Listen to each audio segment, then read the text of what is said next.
Isomo ry'uyu munsi ngiye kubereka uburyo akoro ya fa n'amanota bikorana. Fa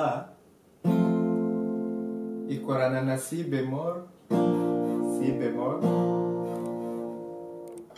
na do. Fa ikorana na si bemol na do.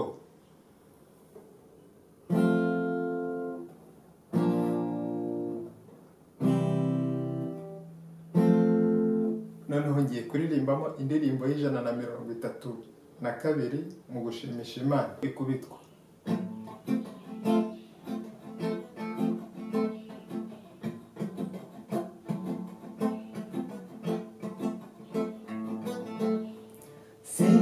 sinzubaka n'umwijima, ndaje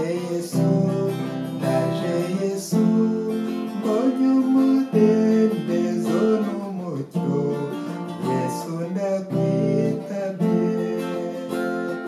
Sinzi ubutindi n'uburema, mbonye ubukire n'intege nyinshi, mvuye mu byahuranyijije, Yesu ndakwitabye.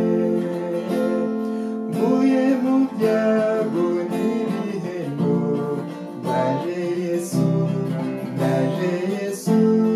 mbonye indamu mu rupfu rwawe, Yesu ndakwitabye.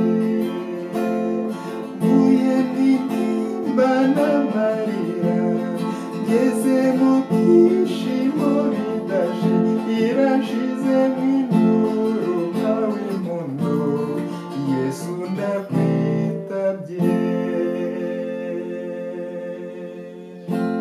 murakoze. Sangiza kugira ngo aya masomo agere ku bandi bakunzi ba gitari benshi.